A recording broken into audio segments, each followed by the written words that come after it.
Hi, everyone. Welcome. We're so excited that you've joined us for our masterclass for July. We are going to be speaking with Kristen Alpaugh, that is with Flower Pistil and House of Stems. We're really excited that you guys are taking this opportunity to learn more about her and her wonderful businesses that she has in Los Angeles. And we'll probably just keep admitting people as they get joined into the meeting. But I wanted to introduce myself. My name is Corrine Heck. I'm the founder and CEO of Details Flowers. I'm just so excited that you guys are going to take this time just to get to know Kristen better and her wonderful products that are now featured on Details. We're so excited about that. And Miranda is also going to be a host here. So she'll just be looking over if anybody has any questions, ask Kristen as we're moving throughout this Q&A session, just getting to know her better. We definitely will welcome those, and also we'll have something at the end if you have any particular questions. But I'm just going to introduce the lady of the hour, which is we're just going to try to keep this to 60 minutes. We wanted to keep it kind of brief, but there are some areas of her life that we just are interested to share with our community, because it's always great to see a rising floral star in our industry and what they're doing to inspire other artists. And I just think that she is just the perfect person for July as we're all getting back into weddings and events. But if you guys aren't familiar with Kristen, let me just read a short bio about her, if I may. Kristen Alpaugh, creator and founder of LA-based Flower Pistil, is pushing boundaries in floral design to the highest levels of art and fashion. In 2017, Kristen left her 9-to-5 corporate lifestyle to fulfill a lifelong dream of becoming a floral artist. In her short time as a botanical artist, Kristen has been recognized as an emerging creative voice on the forefront of floral design and has garnered the attention of many high-profile clients and brands in pop culture, cosmetics, fashion, and set production. Kristen uses the impermanent beauty of flowers to stress the importance of being present, which is something we can all do. Kristen believes color is a gift and employs years of experience in fine art to her work, melding botanicals with various media to tell unique and compelling stories through floral design. Most recently, you may have spotted her participating in HBO Max's new flower competition, Full Bloom. Everyone, welcome Kristen. How? I'm so glad you made it here. Oh my God. Oh, you're on mute, Kristen. Sorry, I think I got kicked off. Yeah, it's always the way, isn't it? I was like, and now Kristen, and then you were gone. Welcome. I on this whole thing, and it didn't even, I just wanted to say thank you for having me. What an introduction. Very flattered to be here and to be among fellow floral designers. So thank you.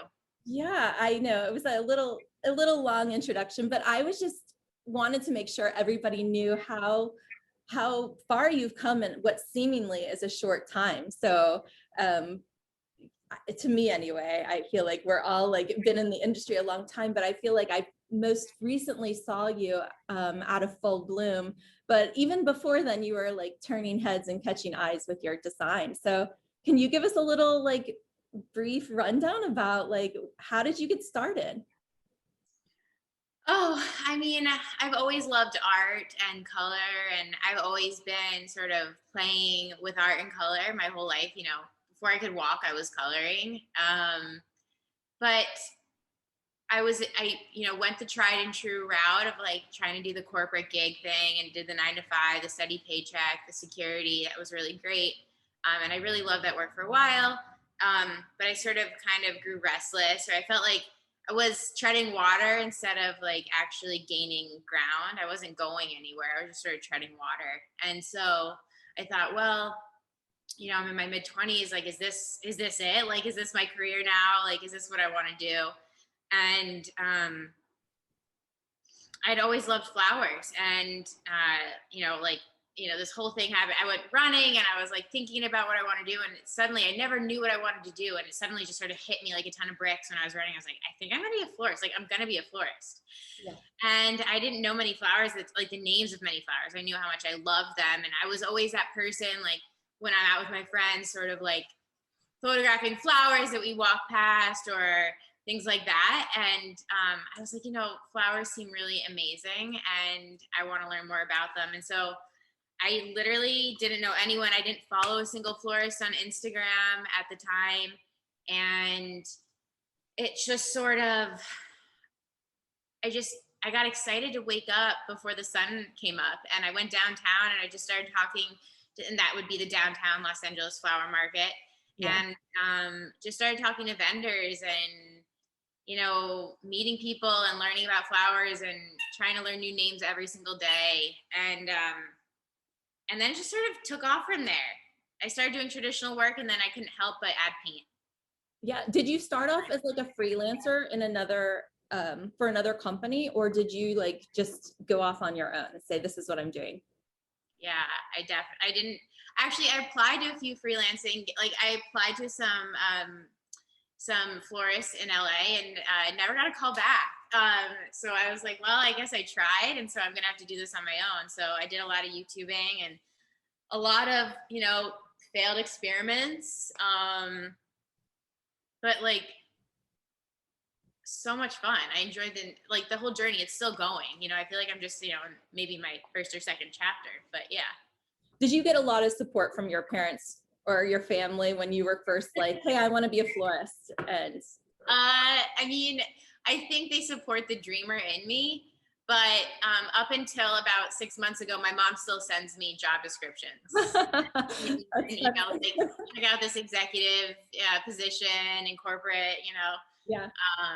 So, I think as a mom, she just wants me to make sure I'm taken care of. So yeah, I mean, I can understand that. What was it that you didn't enjoy about that corporate lifestyle that you feel like floristry gives you that freedom?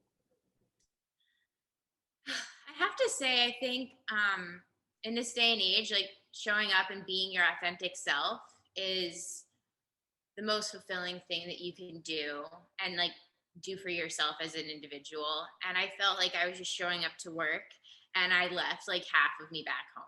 And I just like, I was in a suit and I was going to these meetings and, and sitting at a board table and taking notes with, black and blue pens and lined paper. And it just felt like it wasn't really authentic to actually who I was. And I was still kind of figuring that out. I mean, when you're in your mid-20s, you're still kind of figuring out like what you want to do and like who you are, in so many ways as an adult. So I think having that experience definitely helped me so many ways, but it felt like I wasn't really being 100% myself. Yeah, I feel like a lot of our florists find themselves in that position, and probably the most successful ones come from like corporate America that basically like gave up that life to like forge their own path. And I am always surprised by all the risk takers that are in our industry. So I applaud you that, you went out on that leap of faith.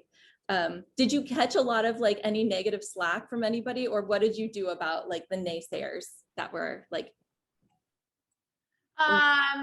I mean, I don't know. I don't really Google anything. I don't chat. I don't check any like Reddit threads. So I have horse blinders on. At the end of the day, like if I feel really good about what I've done, and it makes like, it's that feeling, it really is like in your heart when it smiles, like you did something that you are really proud of. Just keep your blinders on, do what you love, and like you will accumulate a group of people that like your work. There's so many, it's like dining, right? There's so many different cuisines. Yeah. Not everyone likes every single cuisine, but there's room for everyone. And yeah. So I try to, take it in stride. If I hear, something, it's kind of like some people are like floral purists and don't like to paint flowers, and that's totally cool. Like rock on, like do that. But yeah, what I do, I think is a little bit different. I think there's traditional floristry, and then I think there's botanical art. I think botanical art is really, it's definitely a new space, and it's about incorporating other media into your pieces of artwork. Yeah, I love that. I think you definitely have a point of view with all of your designs that I've seen, and it's always like an interesting take on tradition. So, or the traditional vibe, so I've seen some wild things that you've created, and it was funny because I first saw you over the pandemic, and I think I've told you this before, but I found you because I know you worked on the Katy Perry like video, and I was like, well, who is this designer that I'm like so unfamiliar with? So I found you, and you were just one day it was during the pandemic, like everything was shut down. The world has like completely stopped, and you're like still creating, but you're like looking through your trash to find like something you can make something. And I was like, this is like such an innovative florist, because I felt like I've been on events or scenes where I needed to create something. And I'm like, okay, what do I have here to create whatever I'm going to have to do? And I feel like we're a unique breed of people that we find those things. So I loved watching that series. We all have those little spots in our brains. Sometimes it takes a little bit extra effort to access those parts. Some people, because they don't believe that they have those parts of their brain, but they do. And other people, it just comes more naturally. But I truly believe like everyone has the ability to have like off the wall ideas and different approaches to things. So yeah, the trash arrangements were fun. Yeah. I actually ended up working with a local school, and we did like a little contest with recycling, because all the flowers weren't in florists' hands. We couldn't get them. Yeah, I know, it was terrible.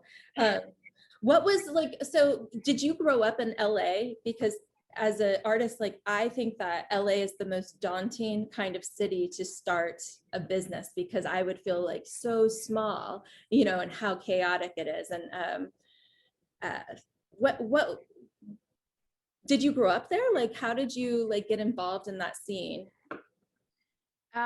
So I didn't grow up here. I actually moved out here 6 years ago from Boston. I was working a corporate job in Boston, and I had met someone that I like moved out to LA, and you know that didn't work, and I was like, I'm gonna stay here and make this experience my own. And so I kept doing the corporate thing, and then that's sort of like a few years, 2 years after that, that's when I was like a little restless, and I started doing the floristry thing. But you know, I think it's hard to meet people in big cities, especially if you don't have roots. So I I used to go on walks just like because I didn't know anyone, and I live nearby the Third Street Promenade, and I stumbled upon this comedy theater, and I just like walked into a comedy show and sat at the bar and laughed my butt off, and it was like the best feeling. And I found out that they did like comedy classes, and I was like, well, I've never really had an interest in this space, but I'm sure I could meet some people. So I started taking improv classes, and I met the most genuine, kind-hearted human beings, and it just sort of led to more friends and a bigger network. And yeah, so if anyone's in a new city and doesn't know anyone, try to find an improv comedy class. I love that. That's something I would always be too scared to do, but then you get out there and everybody's everyone's scared, and that's how you bond with each other. Like everyone's like, oh my God, I'm mortified, I don't want to do this. But it's actually really fun. Cool. So what would you say was your defining moment where you got your big break? Like, when did that happen for you? Oh, that's hard to like. I mean, it's hard to say, because I try to steer away from being like, yeah, I really did that, because I feel like the best is still yet to come. Knock on wood. There's no wood around me. So there. But I have to say, doing the Katy Perry Never Worn White pregnancy reveal music video dress, that was probably it for me. It was really strange. We were actually filming Full Bloom at the time. Okay. And we would go down to the lobby every morning to catch the bus to go to set. And like the night, and we didn't have our phones with us all day. So it got released and I had no idea. I felt like one of the last people to know. So I came back to like a bunch of messages, but yeah, it was a surreal moment. It's still kind of surreal when I look at the video that we did that, but yeah. I think it was a great shining moment for florists everywhere, though, just to see like this megastar covered in flowers, like our craft. It was just like, really important. I feel like an important moment for floristry. So I applaud you on that. It was absolutely beautiful. And like, can you tell us anything about that behind the scenes experience? So so the studio that I am sitting in right now, that's a new part of my business. Before this, so this is for all the home florists out there. Okay. I actually built the majority of that Katy dress in my carport in my garage that I share with 3 other tenants of my apartment building. And I had actually asked them to park their cars on the street because we were building inside the carport. Um, and yeah, I mean, we had to build the armature and then transport it to set, and we used like masonry wire to get like the dress um, shape, and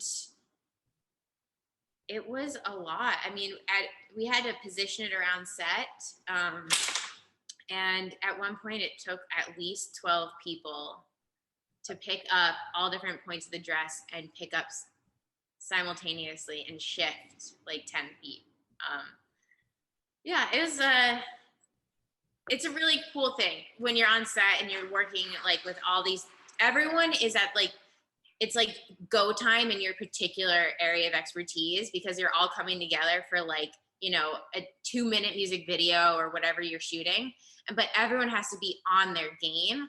And so it's just like, it feels like, the Olympics of like creative work, and everything's just choreographed and it's just magic. Everyone's coming together. But sorry, I got a little lost in the moment. No, there. but I feel like it's a to like on like, at 1,000%, and probably a lot of pressure, wanting to get it right. Was there a lot of like, you said you prepped it all. Did you do any creative design when you were on the set, or like, hey, I think this would look really cool? Did you feel like you could do that, or were you kind of like, oh, I want to watch what I say? Yeah. So we built it across like 24 hours. And at one point, one section of the dress to me was just not looking right. And so I was like, everyone, it was like late. So it was like a small crew of us still working. And I was like, everyone hands off, like come sit down. So we stepped back about 50 feet and all just sat down, took a break, had some water. And I was like, guys, like what is going on here? Like there's something not right. It's like, I want to talk to everyone about it because all these eyes are important. Mm-hmm. And my assistant, Allie, at the time was saying, she like nailed it. She goes, this section of blue. And I was like, you're totally right. And we just had to distribute some of these blue flowers that were in the section, and the whole thing just totally tied together. So there's definitely a lot of like improv in the moment when you're working, because sometimes like things just don't come together like they do in an illustration or a design deck. And you like take into account the lighting or like the scale of the set, and like some things are just, you can't figure out until you're there. So you have to be good on your feet and react in the moment and feel confident in your decisions. Yeah, there was a question about that. So they were curious if you used fresh flowers or was any of it silk, and how did you preserve the fresh to keep it looking nice, like on a dress? So not a single silk flower was used in that gown, which is pretty wild. Knowing now what I know, what was I thinking? No, I'm just kidding. It was massively stressful. And hefty, probably. It was like, we would go in and add like the plumosa or the status, all the things that were like hardy flowers that didn't need water. And so like sprinkle, like pepper them around the structure. And then like, we were up until the moment before we started shooting, like putting flowers on the dress. So it was massively stressful, super fun, but yeah, all real. And we just timed what flowers we put on and when. Yeah. How did you, so I imagine you have a really good tribe around you, and you have 2 different companies that are going right now. So how do you find your tribe? How do you find these great people? I think good people attract good people, and good energy attracts good energy. And You know, I have a solid house team is what I call them, because the house is 17. So the house team is lovely and they work so hard, and they're more like headquarters based. And then, you know, my freelancers that I bring on for specific projects, like right now I'm working on a project and we had, you know, 10 freelancers just working on a project like last week. So it just depends. And I have like definitely some people that I have go-tos, but my work as a flower pistol tends to be project based. So do you have any upcoming projects that that you are really like big, or are you nervous about, or is there anything exciting you can tell us about? I mean, I always have a lot of projects, you know, kind of going on, but I am working on probably the biggest installation that I've ever executed right now. We're in the thick of it and it's ongoing. It's a permanent installation. And that's pretty much all I can tell you. But it's bigger than anything I've done before and it's permanent. So I'm excited to share that when the time comes. No, that's awesome. We look about it because I know it's going to be exquisite, and I'm really excited. I know that you've we had a question. Did you was your inspiration for the earrings on Doja Cat from Halston, or where did you kind of come up with like how to do that, or if you want to share? So Brett, Doja stylist, sent me, you know, imagery for an outfit she was wearing, and he's lovely. Like he's just like gives me sort of free reign to kind of design things, and I'll put together a few options for him, and then he'll take that back and they'll pick something. And so yeah, he sent me this black and white striped outfit, and I was like, immediately just thought of black and white stripes. I was like, I want to continue this theme because it's all over the outfit, like the bodysuit, jumpsuit. So I was like, and it has to be different.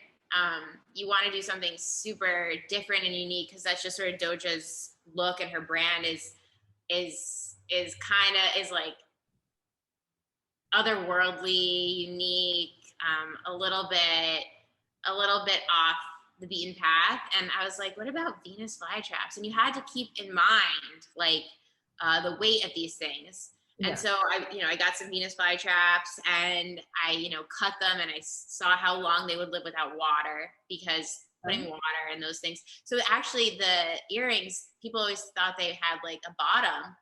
There's no bottom. It was hollow. I gotcha. So I had to basically create little posies that we like slid into the earrings. And yeah, I was like it was like a toothpick that I was using to paint those little mini palms. But I just wanted to sort of mirror the graphic print on the jumpsuit and do something special and unique.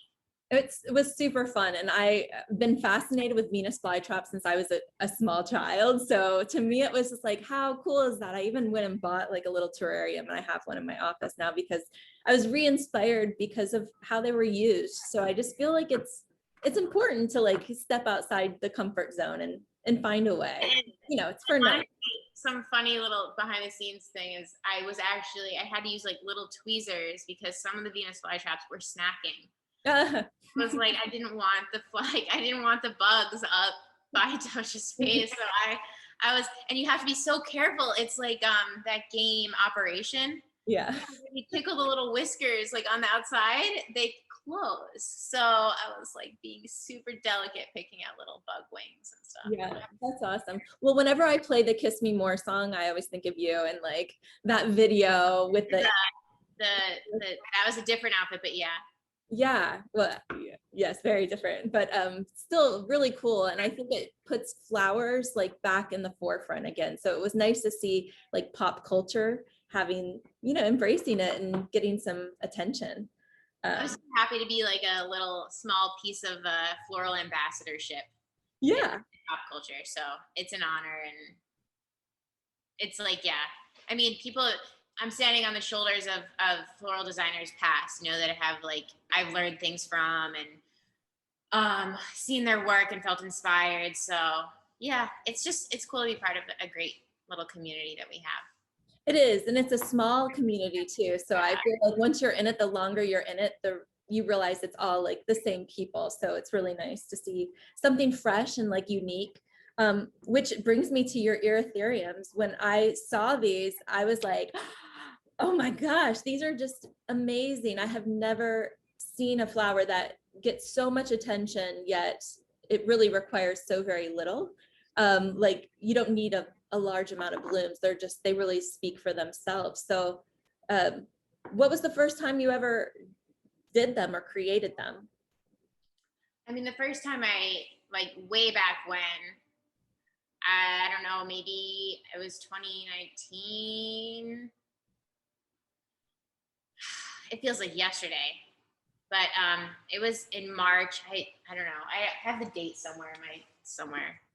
But it was a while ago, and I wanted to create something. That's when I started. Like I was really getting into the painting and the dye, and I really wanted to knock the socks off a client who I knew loved iridescent things. And I was like, how can I do this? Like, how can I put iridescent things in this flower arrangement outside of like using organza or like, I'm like, I want to put it on the flower. So yeah, it took a lot of experiments, a lot of failed experiments, a lot of disappointments, but ultimately arrived at what we now know as the Irithurium. And yeah.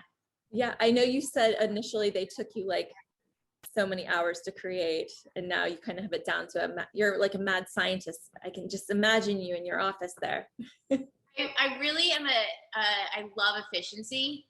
So like, I mean, I don't know if even you guys can see these. I think I'm blocking all of these beautiful Irithurium. Maybe I'll take the laptop. Do a little tour. Yeah. Jess, who is the CEO of House of Stems, did a great job setting this up for us. Yeah, I love it. But wait, I was saying something and I totally efficiency. so like I think that, I changed how I make them to make them produce, like, so we can produce them at a faster rate. And like, even as far as like where you put your materials and our shipping supplies, like if I notice that you're walking like 30 seconds back and forth every 5 minutes to replenish something, to do something, I'm like, no, that's not right. So we have to house this over here. And so, the warehouse is definitely still being organized, but efficiency has really informed my, I guess, I don't know, it's problem solving, but has informed like the way I go about the painting process and teaching my team how to do it. Yeah, the McDonald's method. I mean, they had to get it down to you do the fries here, you do the burgers there. So tell our clients, they were so excited. We get so many lovely notes because we've added the Irithuriums to our site. So if you are on details, you can click under the resources and see the House of Stems logo there. And you've added some blooms even now since you started. So I'm not sure what the collection is up to, but it's really great for our customers because I feel like they can see them and know the proper names and just plan to use them in their upcoming events. Look at that. Yeah. So we actually, I feel like having a white backdrop would have been, but we can't. This is just like, we're trying to, yeah. These all have homes already. So they're going out to their new homes today, but we wanted to sort of share them with you guys on this call. So this is Cloud 9. I don't know. I was just thinking, I love Bayou. Bayou is like one of my favorites. It's just like moody and dark. And, but yeah. And then there's like Infrared, which is like the crazy one up there. So we've been showing them off at our last few conferences that we've been to, and I have to say that they get so much attention. So thank you for sending all of those blooms. And we've had some really great partners from Petal Productions, and then Perry Donaldson helped us with our last booth. But when florists come by, their jaws just drop. So if you guys haven't ordered any of these, please send her these orders so you can get these in your cities, because customers just go wild for them. I know Ace is using them all the time, in his arrangement. So it's nice to see these different people. We have like a subscription. So if you want something every 2 weeks to be automatically shipped to your shop, like we do those as well. We just launched our minis, which are great for lei making, lei po making, corsages, boutonnieres, even like tiny, like little accents on bridal bouquets, things like that. Yeah. So, do you think when you launch this product, do you think that social media has been a big help, or how do you go about marketing this? So marketing is, I mean, it's all social media. I wasn't sure when I released these, I was like, that was earlier this year. I didn't know if people are going to want them. I mean, I'm obsessed with them. I love them. I never get tired of them, but I wasn't sure how like other florists in the public would react.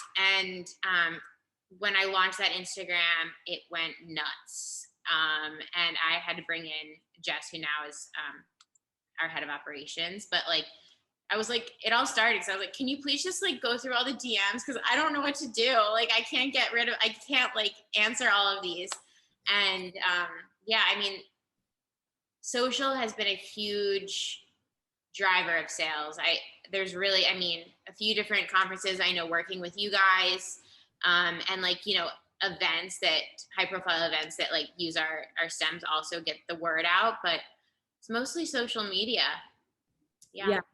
I think that's awesome. I mean, it's definitely it's really, I mean, it's kind of free to get it out there. It's just word of mouth. So what is trending? So it's really nice to see these doing so well and people like continuing to use them and promote them, because I think they're really, I don't think the consumers are even aware of them yet. So I feel like it's just something that's being talked amongst the florists. And then once these consumers start asking about them. So I definitely encourage you guys to create a relationship with her and see how you can get these like in your studios for those weekly or everyday type orders. Just one will like make people go crazy.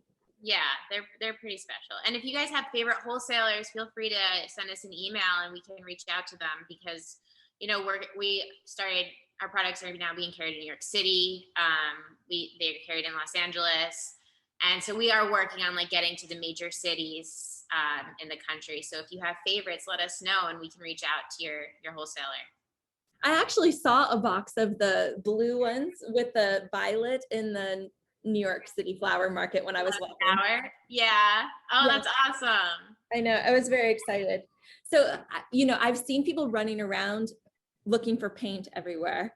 Have you found any disruption on getting your stems out, or like your creative process? Has it been impacted at all by like the supply situation? Yeah, I was at GM this morning, which is a floral supply store in LA, and there's like 3 cans of spray paint on their shelves, and they usually have like 2,000. It was like, wow. So I use a variety of different paints, and I'm sort of if you can't find it, like improvise and see what else might work. And it sort of like has led to a lot of experiments and exploration and then discoveries as well. But, you know, I'm a huge supporter of like using Montana spray paint cans. The only thing is when you're painting, you're going to want to do it at least a day before the event or it goes to a client, just to let the spray paint like off gas, which is to release all those like all that like spray paint scent from the flowers. So when you deliver it, they can smell the flowers and not the spray paint. Yeah. But I think that those sort of the graffiti style spray paints have really excellent coverage. You don't have to prime them. I definitely recommend priming if you're going to use Design Master. Great selection of colors at Design Master. They're very delicate with flowers. Also another incentive to use Design Master as opposed to the graffiti style spray paint. You know, like you can use like Montana cans on Plumosa, but you can't use Montana cans on orchids. So you have to kind of like understand which flowers can hold what kinds of paint and things like that. Yeah, and I think you know, one thing that they should note is when you are sending them these blooms, you are curating like the best of each of the blooms and doing all the handiwork for them. So it's not like you're covering, the florist can get a finished product rather than having to spend the time to create these Yeah, things. that was the main driver of starting House of Stems. I mean, all of my arrangements, if anyone's familiar with my work, my arrangements take like an entire day. They take less time now that I could just go back and like pick out and Irithuriums, right? But it's kind of, I joke around. I'm like, we watch paint dry, so you don't have to. Yeah. You know, like that's what you're paying for. You're paying for dependability on product and consistency on product and just sort of like the customer service that we provide. And also the time. I mean, time is money. And if you work at a flower shop and you need to generate 30 arrangements a day, you're not going to be able to hand paint every flower. Yeah. You need to go and you need to be able to shop them off a shelf and have them ready to use. So that's sort of what House of Stems is trying to do. So the way I think about it is there's an alphabet for floral design, A to Z, and we're just simply adding a few extra letters to the alphabet. Yeah, I love that. That's so if anybody wants to order these, you definitely probably need a little bit of lead time. What is your perfect, ideal, best etiquette of our customers to make sure they give you enough time? So at any time you're able to go onto the website. If you haven't started a wholesale account with us, definitely do that in advance because you'll get a password that allows you to access the wholesale pricing as a florist. If you're not a florist, then you can just anytime you want go onto our regular website and purchase then and there. But a lead time of under 100 stems or about 100, you can just do that through our website, and that's a week in advance. Our cutoffs are Tuesday nights, and then we place our orders for the next week. So if you need them, on a Tuesday, the next Tuesday, you have to do the Tuesday before. It's like always the Tuesday prior of that week before. That's when we need to know. And if there's orders over 100 stems, which sometimes we have those, like 2 weeks in advance, anytime you get the order, let us know and we can put it in our system. So we're all good to go. Yeah, I was hoping I could share this on my screen and kind of show people what the details looks like. Would you mind if I? Oh, please. Yeah, let's see. Let me see if I can figure this out. So, do you see my screen now? Yes. Awesome. So when people are in their details account, I'm just going to scoot you over here. You'll see this logo here with the House of Stems. So this is how all of our items are pretty much organized. And when you click inside House of Stems, it shows up all these gorgeous blooms. And it's really nice because as you're building out the event, you can just star these right to your design board. And it even gives you the name of them. So there's no confusion on what people like. And we just love that these are on here now. This was the one I love, this 11th hour. That's a showstopper. Yeah, it really is. If you click on this, you can also see these items and they have a great description. You can kind of see the availability and the price. So as you're building out your events, we'd love for you to incorporate that in there. And then Kristen can see like what's trending or what she should maybe be anticipating from details, or you can even send the order for like a pre-book, which I know you probably love those. So and also anyone interested, anyone doing fall weddings, keep your eyes alert because we are going to be releasing a jewel tone saturated moody bridal suite of blooms. So we're talking like eggplant and oxblood and deep saturated tones that are going to go for like that moody September wedding. Awesome. So yeah, that's awesome. I love that. So how do you like kind of decide what you're going to put out next? Do you have like, do any flowers other than the anthuriums take paint really well that you offer? Or that you can we are going to expand our offerings. We're not going to just be doing Irithuriums. We're just sort of getting our bearings in this new space, working on our supply, but there's some fun, new, exciting products that even I haven't played with or used yet that I've thought of, and we're working on making those. So when they get released, I will be using them for the first time along with any of the florists who purchase them. So that's exciting. Awesome. So let's like wrap up. I don't know if we can get back to full bloom at all, but can you tell us how you got like involved in that program and what it's done? Yeah. So if anyone else is, tuned into chats with season 1 cast, a lot of us got DMs and we all thought it was fake. So someone had reached out from the casting company and was like, hey, we're like, casting for this show. And I was like, yeah, okay. Like, and then I was like, I might as well just chat with them. And, one chat turned into 2, turned into 5. And, I kept thinking they're not going to call me back, but it was fun to participate in this interviewing thing. And I kept getting a call back and they eventually like invited me to participate in season 1. And it was like, honestly, such a beautiful journey. Even all the laughter, the tears, we had such a great time. We really became a family. We started filming in March and then we got sent home because of the pandemic. So we really bonded, all of us, because we did a couple episodes, then we got sent home and then we started back up in August and started from scratch. And so, we'd all been through, and there were some changes in the format. So like, we'd been through a lot together and we really bonded. So I know I could call any of them. I mean, I just ran into Justin yesterday, downtown Los Angeles at the market. He was here for the wedding he was doing. So yeah, it was just a beautiful experience. What was your favorite challenge that you got to do? I have to say the aerial where we had to do that illusion box and I did the rib cage, because I'm like surrounded by all the other florists and they're like the hero flower is supposed to be an orchid and I'm like working on with monstera leaves and I'd never like, it was like, it was very stressful. And the whole time I'm like creating boning, like weaving a wire through the inside of this monstera and then covering it up with glue and like waiting for the glue to dry. And like up until about 15 minutes before the challenge ended, I had no orchids in anything.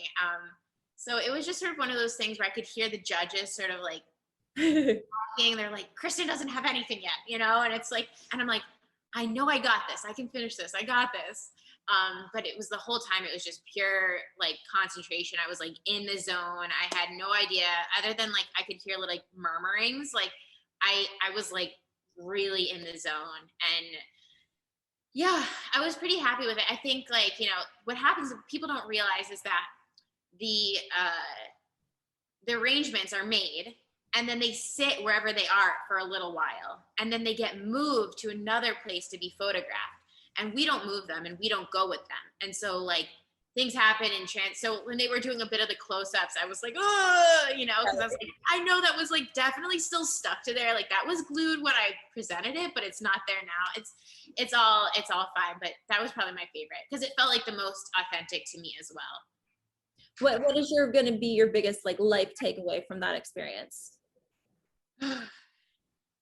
I know I'm pulling out all the big guns here with the questions. No, I'm okay. This is a good exercise. I think so. I think it's always fall down 7, get up 8. I didn't win. It was hard. And to pull yourself up out of that moment, you can have a few days of being sad and, eating Ben and Jerry's and that's okay. And just, being on the couch and crying a little bit, but it's fine. You snap yourself out of that and you're like, I'm going to come back. Yeah. And I decided then and there, I was going to have to make that $100,000 the old fashioned way. And so here we are. I started House of Stems. It really just sort of lit a fire underneath me to kind of get moving and get going. And, my success isn't determined by someone else's decision on my life. Right. So I didn't need the permission of winning that show to go off and create House of Stems. And I think maybe going into it, I thought, well, this is what I need. It's like that, vote of confidence or affirmation. And that didn't come. And so I had to do it myself. So. Yeah.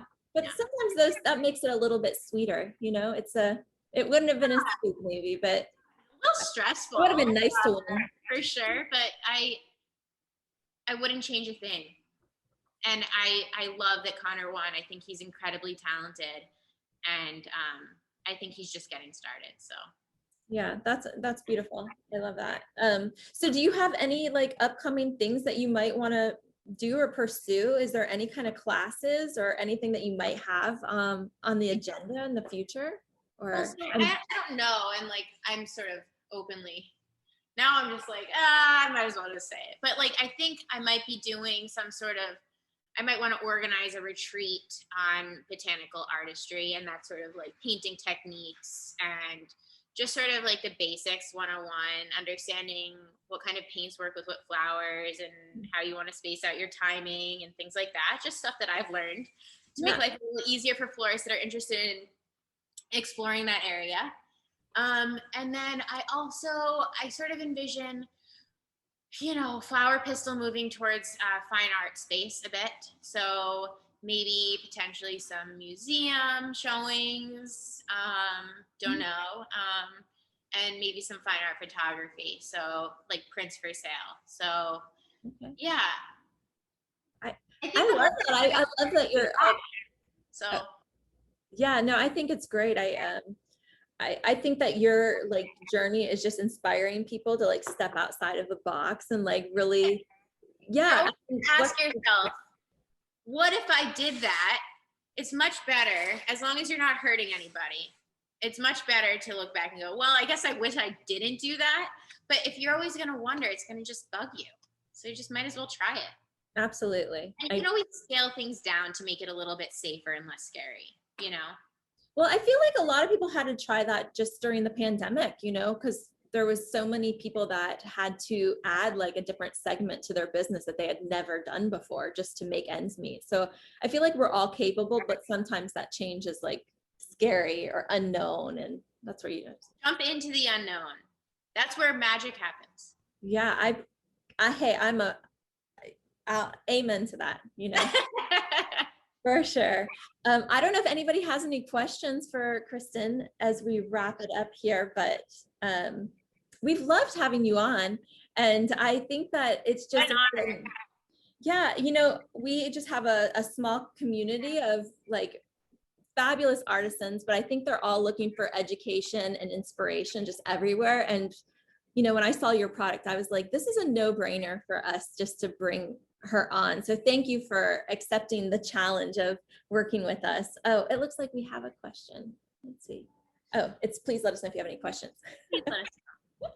I know people are shy. People never want to ask a question on the spot. So. If you have a question, I'm here. You might as well ask it. Yeah.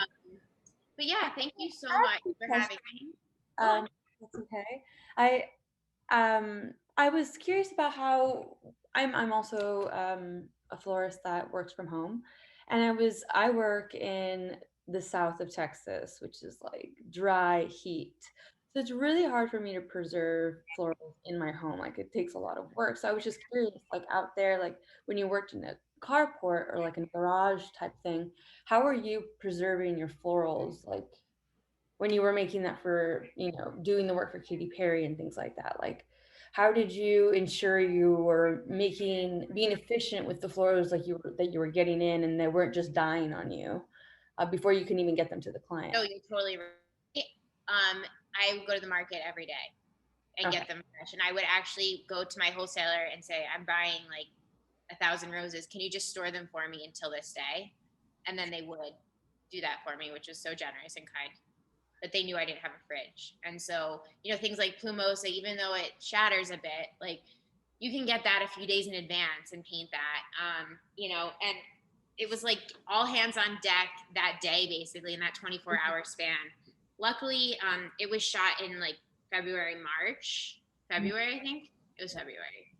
And the weather is really forgiving in California, cooler nights that are around 50, 60 degrees. And not too dry. So, I lucked out there. If I lived in the south of Texas, I'm not sure that I would be able to do what I was doing. So I feel for you there. Yeah, I'm trying to figure it out. So I was just kind of curious, like how other people, it's something I'm researching right now. But also, because of that, I was also curious, do you always just use real florals or do you ever use like silk or? fake in Yeah, any so that's a good question. I prefer to use real because I think it's just like the ultimate like pinnacle of like Mhm. skill and experience, and it's a fun challenge and also stressful, but I kind of like that. Now, but if I'm doing, and I have done a few permanent installations like for storefronts, and I will use silk. Um, yeah, I don't combine them. You don't combine them. Yeah. Okay, that's Although, like, and you know, if the occasion calls for it, I would say, you know, you have to do what you need to do. If you need a great image and you're trying to work with, like, I don't know, dahlias, or cosmos or sweet peas, like, and you need fake ones because it's a shoot under hot lights or something, use it. You make your own rules. Like, get that image. If that's what you want, get that image. You're still representing the floral industry, and that's my opinion, and other people might not share that, but that's how I feel. okay. No, Yeah. thank you for that. I think that's really the only questions that I had right now. Thank you. I appreciate it. Yeah, when I was walking through New York City, I really loved to see all the storefronts. And even though a lot of them were silk botanicals, but they had made an effort with the florals just to kind of create that experience. And I just thought, I wish we did that more in all of our everyday cities, wherever. So I think that us just forging ahead or putting that idea in our clients' mind, whether they're corporate clients or just like a home, you know, doing some kind of wild Christmas display. It's about they need our suggestions or to be pushed into that direction. So the more we see flowers in pop culture and everyday life, the more the market is going to have an appetite for it. It's like everyday advertising. So if you have an option to put, you know, wallpaper and in a store install or faux flowers, I'm going to say, yeah, do faux flowers. Like, do that. It's all helps us. A rising tide raises all, what is it? Like, a rising tide raises all boats, right? Absolutely. We're all in this together. So, you know, any sort of attention on florals is good for all of us in our businesses. I agree.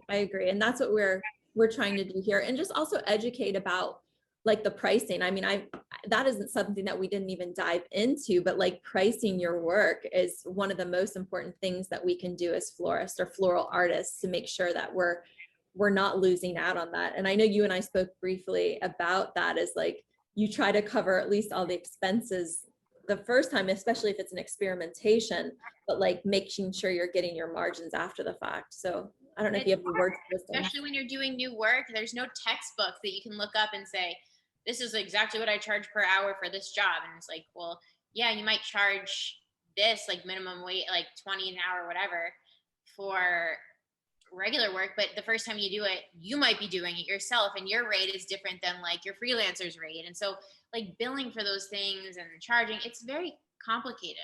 And honestly, it breaks my brain. It's not meant, like, my brain is not like I don't enjoy working with numbers in that way. So yeah, not many of us do. Some people do, right? Yeah, absolutely. Well, that's why we have a job and doing what we do, because I feel like that's where we really shine, you know, is the helping people. Your product is incredible for helping people estimate their expenses and build out their designs, and I think it's a great tool for florists to have and to use. So well, we creating it. Yes, you're very welcome, and thank you for creating products that make us stand out. So I want to applaud you for all of your hard work. I look forward to watching you continue to bloom in the industry, and I just want to thank you so much for spending this hour with us, and thank you. Thank you so much for having me. Thank you all for tuning in and listening. I appreciate it. I feel very seen and grateful to be here. So thank you. Awesome. Thank you. Have a great day, guys. Thank you for stopping in. Thank you, everyone. Bye-bye. Bye, Kreen. Bye.